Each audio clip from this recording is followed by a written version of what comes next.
Assalamualaikum warahmatullahi wabarakatuh. Bersama saya kembali di channel Tebirong Online. Muhammad Minul Asna. Mohon maaf namanya ini jangan diperhatikan. Oke, jadi hari ini kita kedatangan alumni Tebirong Online nih. Di sebelah kanan saya ada Mas Seto dan Mas Rian sama Mas Iqbal. Oke. Jadi beliau ini adalah alumni Tebirong Online, lumayan lama juga. Nanti kita akan kenalan satu-satu. Kebetulan ini studio baru saja di renov ulang. Jadi kemarin kalau teman-teman lihat belakang ini masih hitam-hitam, sekarang sudah berabu-abu ria. Oke, dimulai dari siapa pengenalannya? Mas Seto dulu. Oke, sebelumnya terima kasih Mas Asna. Salam dulu ya. Assalamualaikum warahmatullahi wabarakatuh. Menyapa juga biar dapat pahala. Jadi perkenalkan, nama saya Seto Galih Pratomo atau Seto. Kuliah udah alumni di Universitas Islam Indonesia jurusan Ilmu Hukum. Nah, sekarang juga jadi founder di Segap Media Group. Mungkin itu aja. Mas Rian. Oke, halo Mas Asna, saya Irian Ramdhani. Sekarang saya di Al-Bukhari International University, second year student. Mas Iqbal. Ya, halo Mas Asna, saya Iqbal. Saya alumni SMA Awais Hashim, terus udah lulus dari perkuliahan di Universitas Negeri Surabaya. Sekarang lagi fokus ngembangin agensi sendiri, tim agensi. Sebelum kita bahas ke tema kita setelah ini, selaku nanti tadi saya kenalkan sebagai alumni Tebirong Online juga. Apa sih yang teman-teman dapat dari Tebirong Online pada saat sekolah dulu? Kan berbeda kalau sekarang ini teman-teman di Tebirong Online banyak dari mahasiswa. Kalau dulu kan memang banyak dari santri juga. Tidak dibalik, sekarang dari yang paling senior. Ayo Mas Iqbal. Iya, waktu itu memang dapatnya info rekrutmen ya dari Tebirong Online. Itu saya memang ambil spesifik ke graphic design. Waktu itu butuh untuk editing sosial media sama majalah. Dan kebetulan saya di SMA juga ikut eskul fokus ya, eskul penerbitan majalah. Jadi ya align aja gitu, di sekolah dapat, di Tebirong Online juga dapat ilmunya tentang perdesainan. Berarti memang sudah menentukan dari awal bagaimana apa yang ingin dicapai di Tebirong Online. Betul, emang fokus di situ. Menurut sampean, konsekuensi kalau sampean tidak di Tebirong Online udah difokus ya? Iya. Itu apa? Kemungkinan aja nih. Ya, kemungkinan mungkin kurang luas kali ya wawasan tentang permediaan, karena ya fokus lingkupnya cuma sekolah gitu. Dan Tebirong Online ini memang media publikasi pondok pesantren yang mana emang disebarluaskan ke publik gitu, kayak umum. Mungkin di situ. Ini pertama kali desain yang paling sulit saat di Tebirong Online apa? Tentunya di desain majalah ya, di desain kita nyebutnya desain layout majalahnya. Karena itu emang perlu banyak teknis dan yang sebelumnya kayak saya belum pernah pelajari, dan tentunya dibimbing sama senior saya di sini. Iya.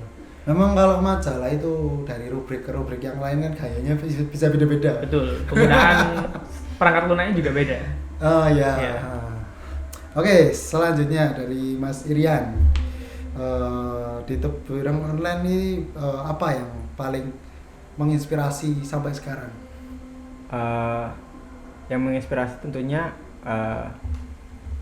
kelas menulis, yang mungkin kalau orang-orang dengar itu hanya kelas biasa mungkin menulis, tapi yang bisa saya dapat itu adalah saya dapat insight untuk mengeksplorasi lebih dalam tentang berbagai macam jenis tulisan, mulai dari esai, artikel, cerita pendek, berita, mungkin hard news, soft news, dan features juga. Yang menurut saya tuh saya cukup awam dan sangat pemula dan sangat muda pada tahun itu juga. Kalau nggak salah tahun 2017 mungkin teman-teman mungkin di sini yang senior yang kumpul bersama saya mungkin lebih dulu mungkin umurnya mungkin mereka. Ini tokoh yang di Tebareng Online yang paling membuat tulisanku seperti ini loh. Itu siapa? Kalau sekarang kan udah resign dan udah nggak di Tebareng Online. Namanya Mas Zen. Mas Zen. Ya nanti bisa ditampilkan wajahnya di sini. Ya. Jadi sangat berkesan dan juga sangat motivasi sampai sekarang juga. Mungkin alasan saya menulis karena memang cara penyampaian materi dan juga gaya penulisan Mas Zen itu diturunkan ke saya juga. Itu. Mas Zen itu Mas Zainuddin Sugendal. Betul. Oh, masih di sini orangnya? Oh, masih di sini. Iya. Okay. Iya. Ya. Jadi ini agak promosi dikit, ada Tebar Inisiatif itu Gus Irfan yang buat. Nah, itu beliau jadi editor di situ. Editor. Jadi ya lebih ke pimret sih, bukan editor. Lebih tinggi lagi tuh. Ini inspirasi baru lagi untuk saya lebih develop tulisannya lagi nih. Itu lumayan. Mungkin nanti bisa ketemu juga kapan-kapan sama beliau.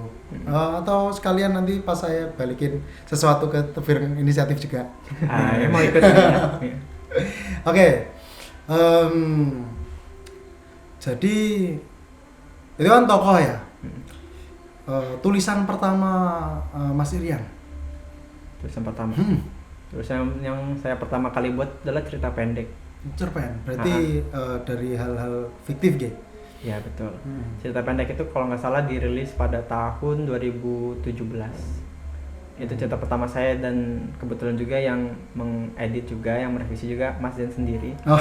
Dan sangat terbantu juga. Saat itu di website atau di majalah? Di website pertama kali. Website dan juga mungkin ada foto kecil saya juga mungkin terpampang di situ juga kan. Mungkin bisa di-spill ceritanya seperti apa? Tokoh-tokohnya aja. Ceritanya. Jadi tokoh ceritanya.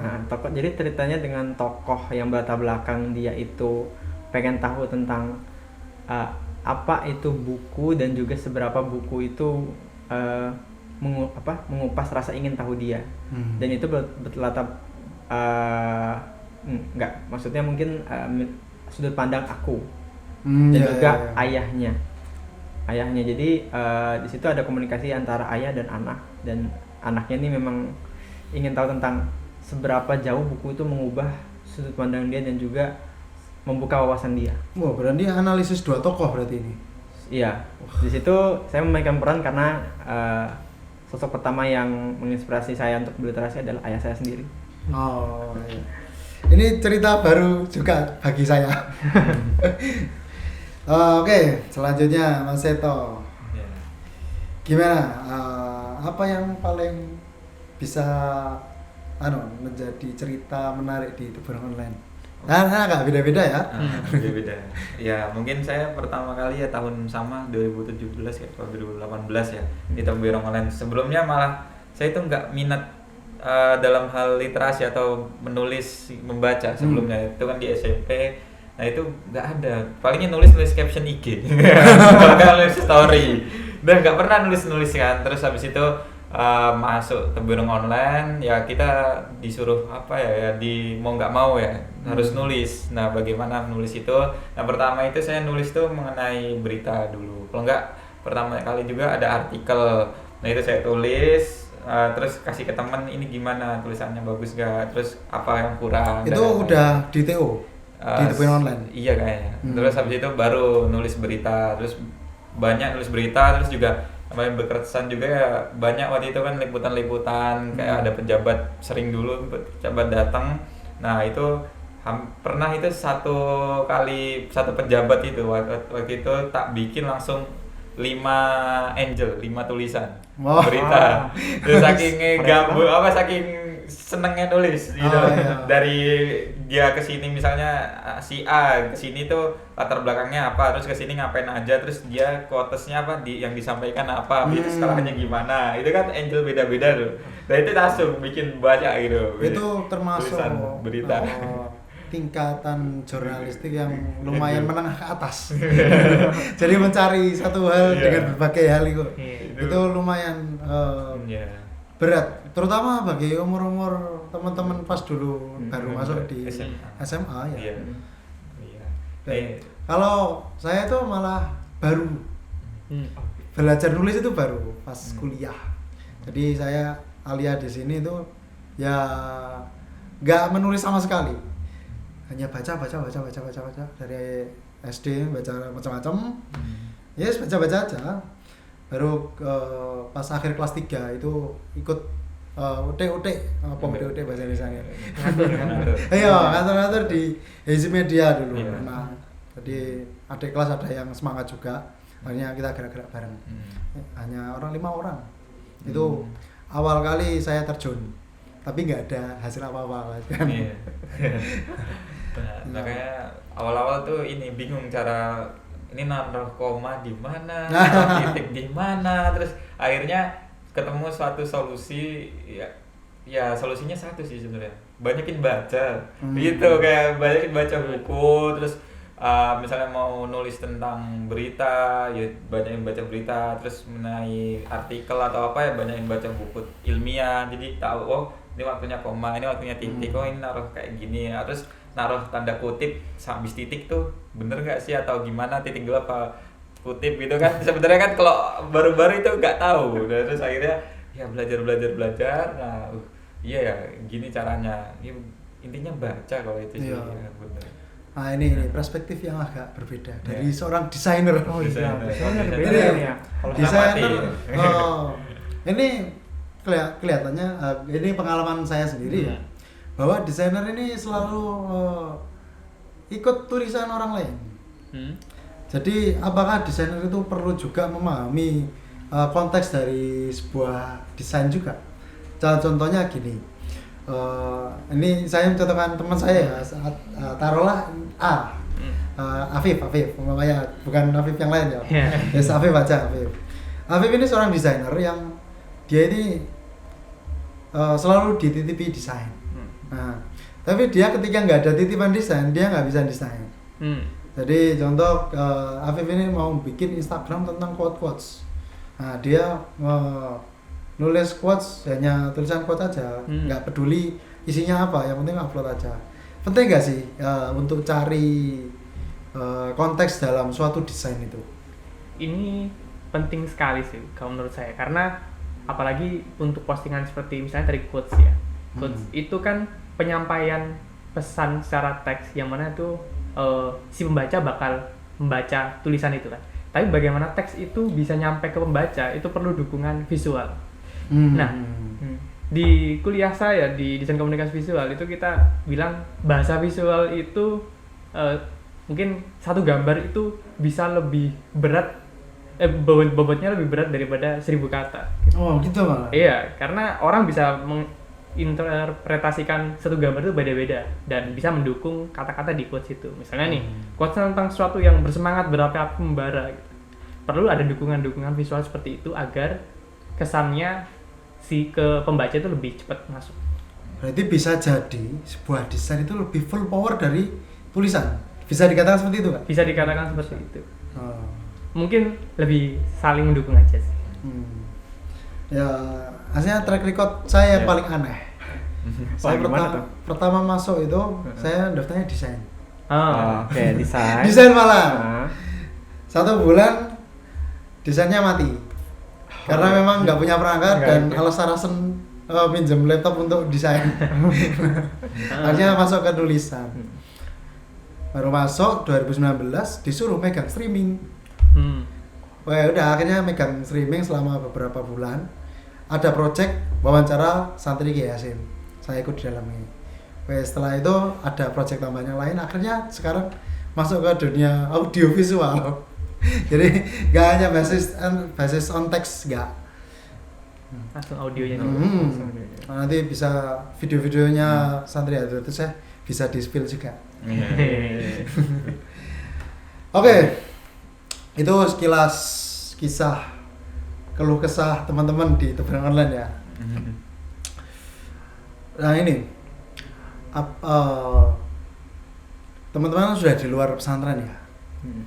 Dengan pergolakan dulu hingga sekarang, apa sih kita lihat aja kondisi pada saat kalian di pesantren aja. Apa sih yang kurang untuk pesantren untuk mengembangkan ya dunia literasi ya, ini bisa diistilahkan seperti dunia literasi ya, secara meluas aja lah. apa sih yang dibutuhkan pesantren Tebu Ireng? Dari Mas Rian. Yang dibutuhkan literasi untuk pesantren Tebu Ireng, kegiatan dari internalnya, mungkin dari sekolahnya mungkin yang mendukung juga kan, mungkin dari pondok setelah mereka kegiatan dinia baca Al-Quran, transisi ke mereka membaca buku itu mungkin cukup beda. Apalagi kalau dibilang jenis-jenis buku kan ada banyak, ada buku fiksi, non fiksi, ada juga pengetahuan, dan juga ditambah mereka membaca materi sekolah juga. Jadi perlu jadi pembeda juga bacaan yang bisa jadi pengembangan diri mereka dari buku materi yang harus mereka pelajari pada saat itu juga. Berarti lebih ke pengembangan apa yang diterima juga di sini. Betul, gitu ya? betul. Jadi mereka harus aktif juga cari bacanya juga. Oh, kalau seperti itu menurut saya perlu banyak pihak yang untuk mendukung itu ya. Oke. Ini Mas Iqbal, gimana? Kondisi yang dulu mungkin bisa dijelaskan dulu karena agak beda ya masing-masing generasi. Iya, ya? kita beda. Iya, kalau mungkin di generasi saya, ya sebenarnya kita nggak bisa jauh sih ya. Nggak beda jauh. Beda 1 tahun, Cuma 2 lumayan tahun. lah. Iya. Itu perkembangannya. Ya, kalau misalnya dulu dikatakan kurang, memang kurang untuk dukungan apapun ya, dukungan dari segi fasilitas infrastruktur mungkin ya, terus dukungan dari segi mungkin kepelatihannya. Kita perlu datengin banyak referensi teman-teman dari luar itu untuk ya studi banding lah istilahnya. Oh iya. Iya, tapi untuk sekarang sepertinya sudah mulai digalakkan lagi ya. Dulu sampean desainer itu dilatih juga nggak? Iya ya, dulu ada senior kami Mas Mas siapa? Najib. Bukan. Mas Hilmi Abdillah. Oh iya. Iya, itu memang nge-mentoring kita sih beberapa desainer sini. Mas Hilmi itu masa di-spill orang yang bareng? boleh di-spill. Boleh di-spill. Supaya semua orang tahu kayaknya. Mas Hilmi dulu itu desainer pertama yang dikirim oleh Gus Solah untuk belajar selama beberapa bulan. Aku lupa pasti ini ya. Nanti bisa di cross check lagi bahwa Mas Hilmi itu dikirim untuk belajar khusus untuk desain beberapa bulan. Ya, jadi nggak terlalu terkejut. Desainnya bisa macam-macam ya. Iya, ya. benar. Keren Mas Hilmi. Berarti ya pelatihannya ya. Tapi Tebu Ireng Online dulu masih di dalam pondok kan? Oh iya betul. Itu dalam pondok. masih lumayan lah. Sayangnya kan sekarang masih kurang. Jadi tempat kita di luar pondok. Enggak tahu dulu karena pengennya itu ini dijebol. Oh iya. Tembus SMP. Cuman ya belum terrealisasikan. Ya kita lihat perkembangan ke depan lah. Oke, dari Mas Seto. Ini membawa masa lalu juga nggak apa-apa Mas Seto. Oke. Jadi mungkin kok dunia literasi pesantren atau dalam kutip kan literasi banyak ya cakupannya dalam baca tulis. Dalam hal ini kan kita fokus ke baca dan nulis ya. Nah itu sebenarnya santri Tebu Ireng apalagi santri-santri yang lainnya juga kan udah akrab dengan literasi, dengan ngaji setiap malam kita maknai dan lain-lain. Nah tapi mungkin kurangnya di implementasi dari dia ngaji, belajar dari yai ya kan, ngaji bandongan dan lain-lain. Nah seharusnya itu ada regulasi yang mana apa yang dipelajari itu dia bisa mengimplementasikan dalam hal tulisan juga, karena kalau nggak dalam bentuk tulisan itu kayak kurang aja. Maksudnya kalau video atau apa ya bisa sih, sekarang kan udah ada YouTube dan lain-lain. Nah kalau tulisan kan santri itu juga bisa baca juga, dalam artian yang nggak harus nonton video. Nah itu jadi implementasi contohnya mungkin ke regulasi ya. Mungkin kalau Tebu Ireng itu belum secara di pondok itu belum ada regulasi yang mana kalau misalnya kalau di aliyah itu kan ada regulasi ketika dia mau lulus itu harus nulis paper, harus nulis kayak skripsi gitu ya, ada skripsi. Jadi di Mualimin juga ada. Nah, Mualimin juga buat ada. Satu buku, satu angkatan. Nah, itu. Jadi mungkin di regulasinya. Maksudnya dalam hal itu ketika ada regulasi kan mau nggak mau santri itu harus gimana sih caranya nulis? Gimana sih caranya nulis itu kan pasti akan muncul sendiri karena ya mau nggak mau suatu budaya itu harus dipaksakan awalnya. Ketika udah dipaksakan membudaya akhirnya apa menikmati. Kayak saya itu awal-awal tuh saya paksakan untuk membaca. Nah, udah dapet budaya itu akhirnya menikmati. Ya itu kita saya bisa bikin dalam satu momen itu bisa bikin 5 angel kayak gitu kan. Dan itu kan awal-awalnya kan saya paksakan gimana caranya nih, gimana itu kan. Nah, mungkin ya masuk ke regulasi. Nah, atau enggak dimulai dari itu kan dari atas ke bawah atau enggak dari bawah ke atas ya lewat kultur atau budaya budaya literasi sendiri dari kalangan santri. Ya, seperti itu. Artinya secara mendasar Tebur Media Group juga berkewajiban untuk membangun semua itu. Ya banyak kiat-kiat yang diberlakukan sejak dulu juga.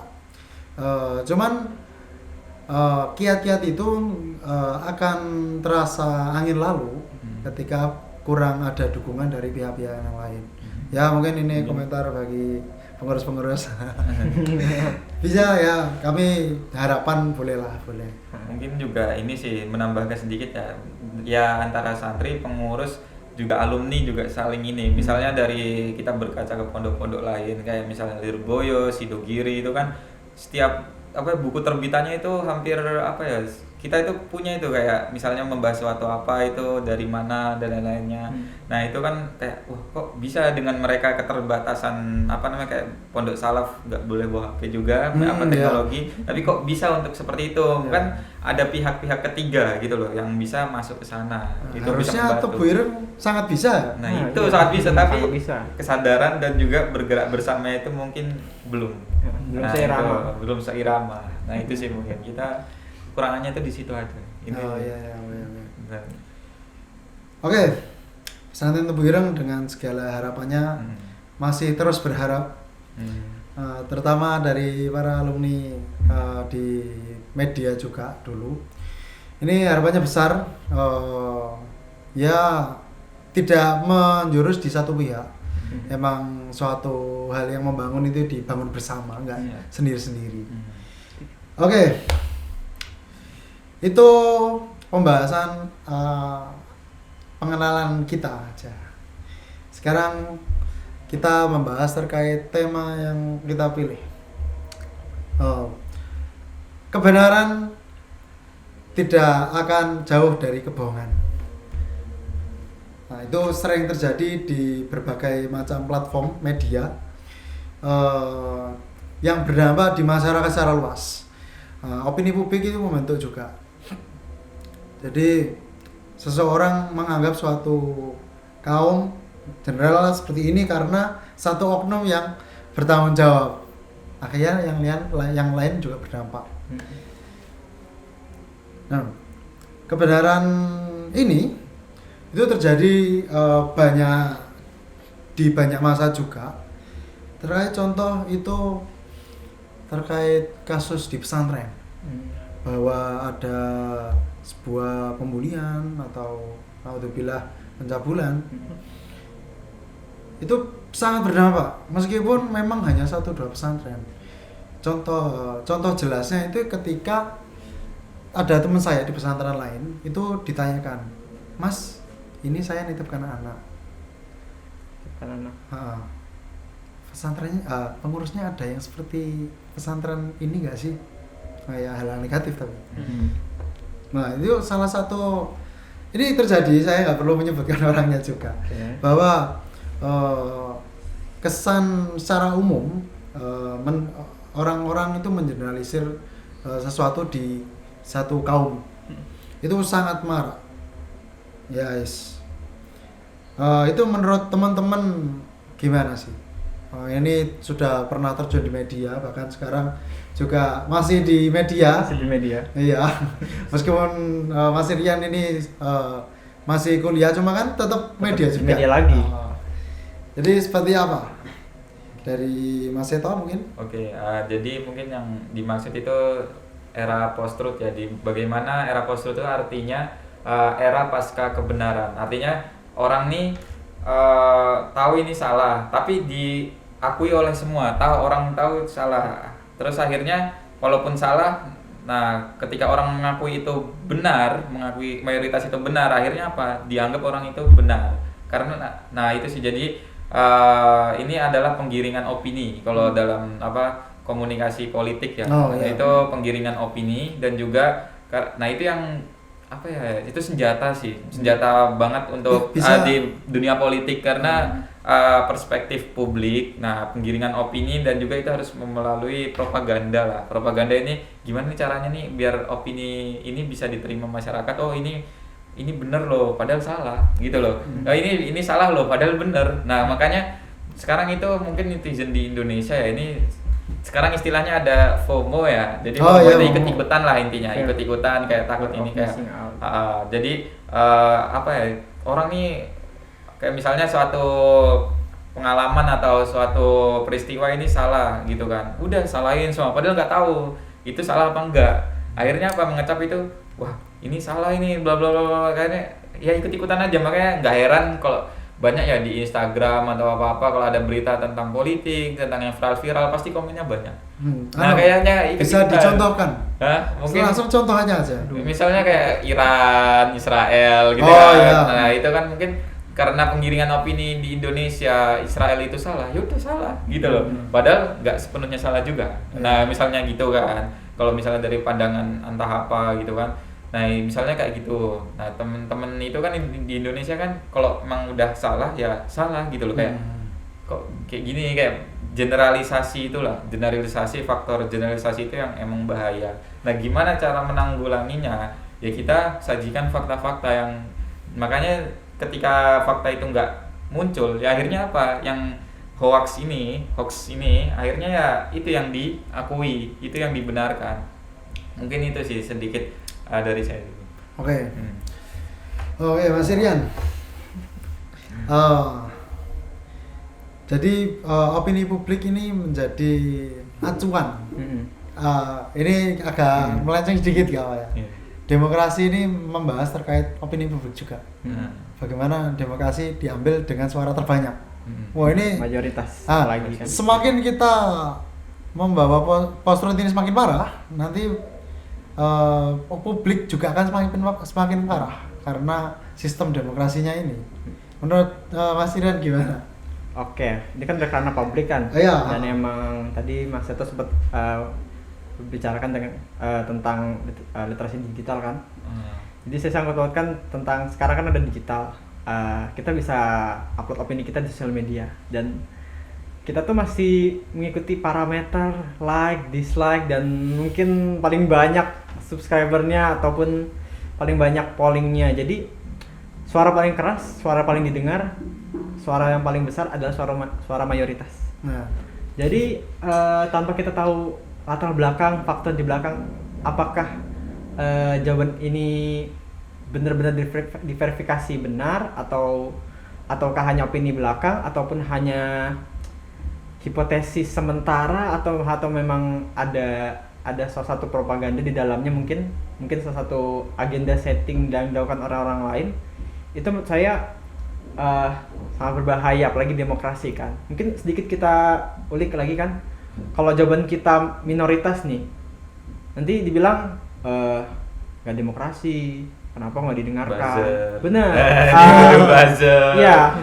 Apalagi pernah pengalaman kasih komentar positif tentang sebenarnya dalam politik ini, politik identitas ini nggak boleh. Kemudian tiba-tiba ada lagi nih kan si A ini calon ini melakukan hal yang sama. Apakah ini juga politik identitas? Jadi kok saya yang digiring opini ya? Terus ini kan itu berarti kan akhirnya ada pertarungan A dan pertarungan opini A B. Itu gimana kita menentukan aku miliki lah, aku ini yang benar, ini yang salah. Gimana cara kita memilahnya? Oke, cara memilahnya, kalau saya semakin banyak bukti-bukti yang memang mendorong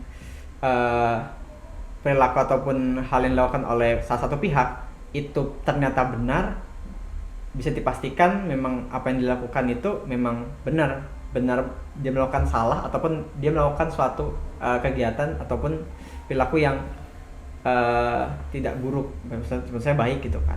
Walaupun sebenarnya kadang kalau kita ngomong politik di lingkup demokrasi mungkin. Berarti tidak bisa menentukan Iya, langsung sulit, juga. sulit juga. Karena memang agenda setting lagi. Menurut saya yang dibicarakan Mas Eto tadi terkait yang mana yang baik, yang mana yang buruk itu juga nggak bisa serta-merta Iya, dipatok juga. Tapi balik lagi masyarakat kan suka ini like-nya paling banyak nih komennya, ya udah dia klik aja. Berarti semakin atas, semakin komenannya paling tinggi kan, makin itu yang wah ini jawabannya dari permasalahan ini nih, berarti komenannya sangat mewakili. Apalagi kan nanti ada komenan nih. Komentar ini mewakili semua netizen. Wah, ini relate banget nih dengan netizen. Saya tuh agak wah, FOMO banget ya. Ya kan, mungkin yang dibilang Mas Eto tadi kan. Jadi publik sangat mudah untuk digiring untuk udah kok opini aja kan banyak, dan juga banyak juga kayaknya ini benar kok, berarti banyak orang yang telah menginvestigasi atau mencari tahu, padahal ya ternyata orang-orang yang di belakang ini adalah buzzer atau bot yang memang disetting gitu kan. Itu yang kejahatan tadi sih. Kalau menurut Mas Iqbal gimana era-era seperti ini? Kan ada yang mengistilahkan juga era disruptif. Gitu. Itu kan juga salah satu yang mengikuti itu juga. Bagaimana opini yang menentukan. Gimana Mas Iqbal? Saya melihatnya dari sudut pandang dua arah ya mungkin ya. Ini yang pertama, penggiringan opini seperti ini itu mudah sekali dilakukan karena kebiasaan masyarakat kita mengkonsumsi konten atau berita itu sepotong-sepotong. Karena memang, dan di sisi lain media sebagai ya namanya mungkin lembaga yang bergerak di bidang media dan butuh itu ya engagement dan sesuatu yang berbau ekonomi, itu memang dirancang seperti itu. Headline-nya yang dibuat semenarik mungkin, dan masyarakat kita itu cenderung baca headline-nya doang. Bisa jadi penonton ini lihat judulnya aja nanti. Betul, Jadi aja. tapi memang seperti itu, media merancang seperti itu kan, karena mereka butuh engagement-nya. Dan era sekarang ya gara-gara mungkin ya kita bisa salahin video-video yang singkat itu membuat spawn rate masyarakat kita rendah kan, hanya 18 detik atau berapa itu. Itu mereka jadi nggak bisa fokus, dan kalau disuruh baca data yang lebih lengkap nggak mau mereka. Menurut sampean yang salah siapa di sini berarti? Ini dari dua pihak sih. Tahu ya. Tetap ujung-ujungnya literasi masyarakat kita perlu ditingkatkan. Itu yang tetap paling utama juga. Terkait bagaimana kita melihat suatu informasi, bagaimana kita mau menjadikan informasi itu sebagai patokan secara teknis di kehidupan nyata. Nah, yang parah ini nih, kalau teman kita sebelah kita itu menjadikan informasi itu sebagai bahan hujatan, itu parah banget. Padahal informasinya juga belum terlalu fakta juga, jadi belum bisa dibuktikan secara konkret. Nah itu ya janganlah dikasih komentar-komentar negatif. Ya ini mungkin sebuah refleksi juga bagi semua masyarakat juga. Saya kira nggak hanya di Indonesia kayak gitu. Betul. Banyak belahan dunia masih kurang. Jadi menurut saya orang-orang yang mengatakan Indonesia literasinya masih rendah itu nggak juga. Nggak juga. Temannya masih banyak. Ya masih banyak lagi. Masih banyak. Nah, kalau kita mengatakan literasi rendah itu menurutku itu kita juga masih kurang mendalami perihal itu, bahwa datanya juga apa yang dikatakan data terkait literasi rendah di Indonesia juga bandingannya seperti apa. Ya kalau yang sudah ada datanya ya itu aja yang dipakai. Jangan kita membawa hal-hal yang luas, tapi dibahas terkait hal-hal khusus. Literasi berarti membaca ini orang Indonesia kurang. Indikatornya. Nah, indikatornya masih belum detail. jelas. Jadi apa ya? Saya juga sempat mikir apa indikator yang membuat kita tuh dikatakan rendah, apa itu naik juga. Karena mungkin misalkan aja, mungkin hari ini mungkin seluruh penduduk Indonesia mungkin 80%-nya sedang berliterasi, apalagi kan dalam hari demokrasi, misalkan pesta demokrasi, pasti memang pandangan fokus kita benar-benar fokus di pesta demokrasi itu kan, hari pesta demokrasi. Nah misalkan di negara lain mereka tidak melakukan itu, contohnya ya katakan hanya 20% mungkin, berarti ini kan nggak stabil. Jadi rentan waktunya tuh kapan saja, apakah pagi, malam tuh. Oke, ada komentar lain? Oke, mungkin ini ya, kalau indeks literasi, kenapa kok waktu itu kan tahun 2018 kalau salah, itu kan indeks literasi di Indonesia kan disurvei 2 dari belakang kan ya, dari ya. 62, terbawah. peringkat 60 dari 62 negara. Itu yang World Bank atau Iya. yang mana? World Bank, UNESCO juga kan? UNESCO juga. Iya. Jadi kenapa kok bisa rendah itu kan? Mungkin cara surveinya itu sih. Kita kalau bandingin dengan negara-negara lain, apalagi di Eropa yang kecil-kecil kan ya, kenapa kok bisa tinggi? Ya mereka itu populasinya itu sedikit gitu loh. Nah, sedangkan kita itu banyak. Nah, jadi bedanya itu di situ sih. Jadi cara surveinya itu. Nah, bisa jadi di Pulau Jawa nanti sekian, tadi yang di Sumatera juga sekian. Nggak merata, kadang indikatornya. Nah, jadi itu sih. Nah, terus juga tentang post truth ya, bagaimana masyarakat ini emang sekarang udah mulai kritis ya. Jadi ketika ada suatu hal framing itu kan ini masuk ke framing media. Nah, media framing, gimana media ini sedang berlomba-lomba untuk memframing sesuatu hal. Jadi makanya itu karena orang Indonesia itu gampang dipengaruhi, gampang digiring opininya gitu loh, dengan hal yang relate dengan dirinya. Nah, terus tinggal di framing, ini loh jadi kayak gini. Nah, itu tapi jadi dengan adanya kritisnya masyarakat yang lebih bagus malah. Iya, itu bagusnya tuh di situ. Nah, jadi tapi yang nggak bagusnya itu kurang lagi ya di itu, ikut-ikutan. Jadi ikut-ikutan. Jadi berarti nggak jadi kritik lah. Gak jadi kritis. Kritisnya ikut-ikutan. Jadi gimana ya? Sosok kritis berarti itu namanya. Kayak cari sensasi mungkin. Jangan-jangan cari sensasi. Jadi sensasi. Jadi kayak kan padahal nggak perlu dikomen kok gitu kan. Jadi tapi dikomenin terus kan kayak ini kayak ikut-ikutan, terus kayak takut kehilangan momen lah gitu kan. Asli dari FOMO kan ya. Jadi itu mungkin dengan cara solusinya ini kan ada suatu hal yang misalnya suatu hal yang belum terverifikasi. Nah, atau yang tadi namanya post truth lah. Misalnya dalam dunia pesantren, kita kembali lagi ke dunia pesantren. Nah, misalnya ada kasus A, B, C. Nah, orang Indonesia kan kebanyakan mengeneralisasi sekarang, tapi sekarang mungkin udah mulai berkurang.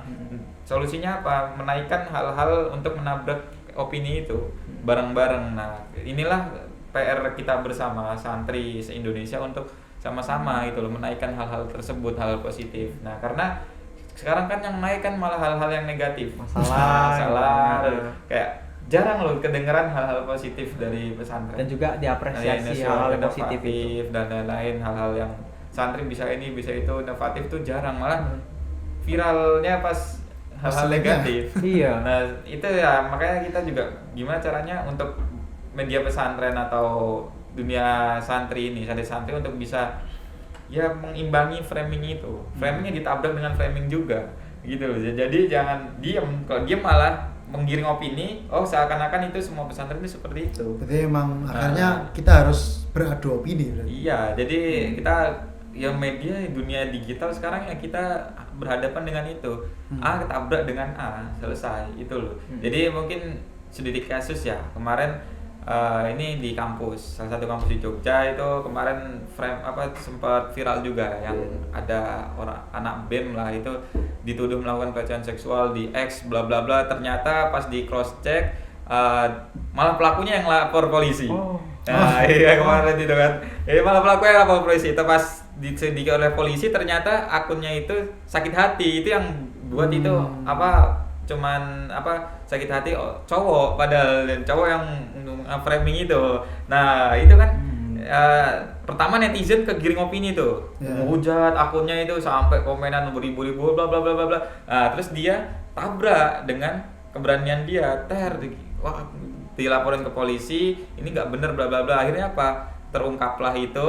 Akhirnya yang pelakunya tadi dia nggak jadi pelaku, jadi korban lah, jadi korban framing itu, hoax ya, jadi hoax. Nah akhirnya ketemulah pelaku yang sebenarnya, dalam artian yang nge-framing itu, ngefitnah itu. Nah jadi kan sebenarnya ini kan kita kan dunia media ini beradu argumen, kita kuat-kuatan dan ya benar mayoritas suara itu yang didengarkan. Nah atau enggak yang bukan mayoritas juga sih, mayoritas dan juga kebenaran atau verifikasi atau bukti-bukti itu lebih kuat itu sebenarnya yang didengarkan. Nah ketika bukti A kuat, bukti B lemah, walaupun B-nya ini banyak, A ini kuat, nah orang-orang tuh akan lihat si A gitu loh. Nah, akhirnya disitulah itu salah satu solusi gimana menghadapi era seperti ini sekarang.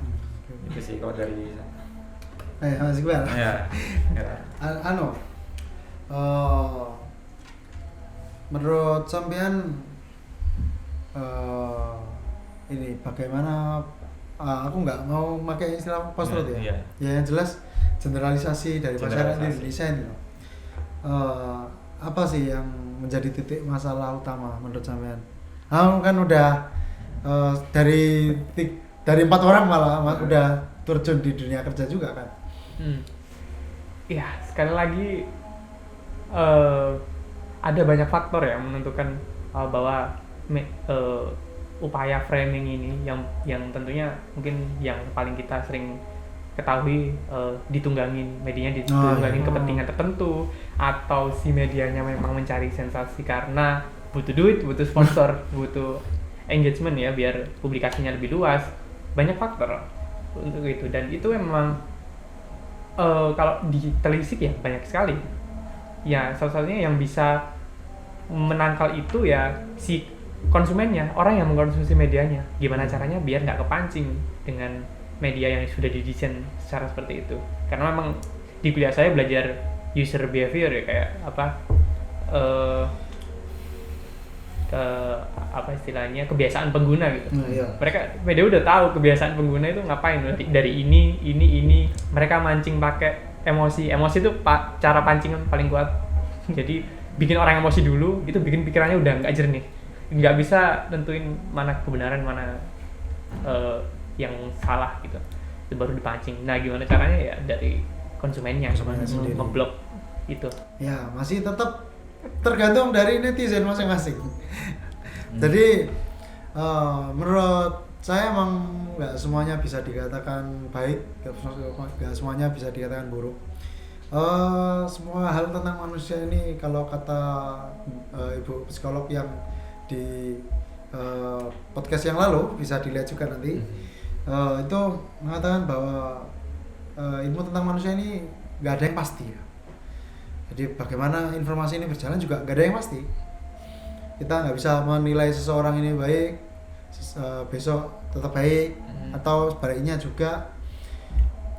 Trust no one, itu saya pernah baca buku bahwa kita nggak boleh mempercayai secara langsung, seperti ini loh fakta dari seorang.